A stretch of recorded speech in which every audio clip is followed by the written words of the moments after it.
ವೀಕ್ಷಕರ ನಮಸ್ತೆ. BN TV ಕನ್ನಡಗೆ ಸ್ವಾಗತ.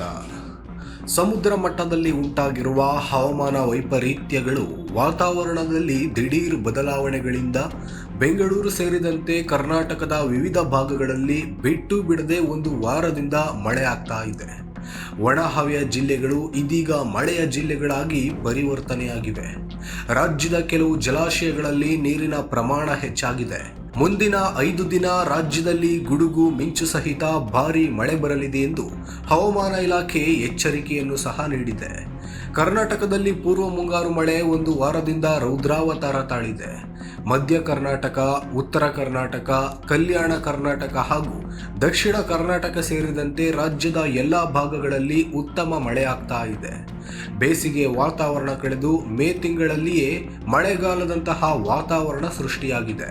ಇನ್ನು ಬೆಂಗಳೂರಿನಲ್ಲಿ ಮಳೆಗೆ ಕನಿಷ್ಠ 5 ಮಂದಿ ಮೃತಪಟ್ಟಿದ್ದಾರೆ ಎಂದು ಹೇಳಲಾಗಿದೆ. ಇನ್ನು ವಿವಿಧ ಜಿಲ್ಲೆಗಳಲ್ಲಿ ಮಳೆ ಬಂದಾಗ ಮೃತಪಟ್ಟವರ ಸಂಖ್ಯೆ ದೊಡ್ಡದಿದೆ. ಅಷ್ಟರ ಮಟ್ಟಿಗೆ ಮಳೆ ಸುರಿದು ದಾಖಲೆಯನ್ನು ನಿರ್ಮಿಸಿದೆ. ಶಿವಮೊಗ್ಗ, ಬೆಳಗಾವಿ, ಧಾರವಾಡ, ಉಡುಪಿ, ಉತ್ತರ ಕನ್ನಡ ಹಾಗೂ ದಕ್ಷಿಣ ಕನ್ನಡ ಜಿಲ್ಲೆಗಳಲ್ಲಿ ಅತ್ಯಧಿಕ ಭಾರೀ ಮಳೆಯಾಗಲಿದೆ.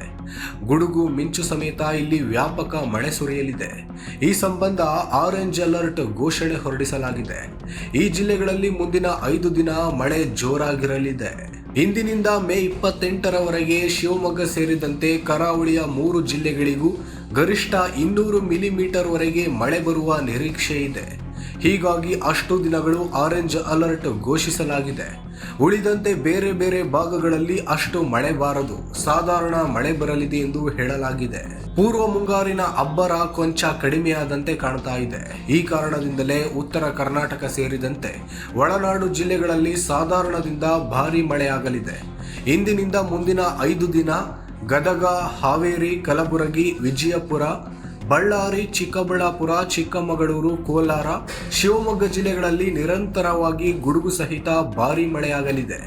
ಇದರೊಂದಿಗೆ ಮೈಸೂರು, ರಾಮನಗರ, ಹಾಸನ, ಚಾಮರಾಜನಗರ, ಹಾವೇರಿ, ತುಮಕೂರು, ಬೆಂಗಳೂರು ನಗರ ಸೇರಿದಂತೆ ಬೇರೆ ಬೇರೆ ಜಿಲ್ಲೆಗಳಲ್ಲಿ ದಿನ ಬಿಟ್ಟು ದಿನ ಜೋರು ಮಳೆ ಬರಲಿದೆ.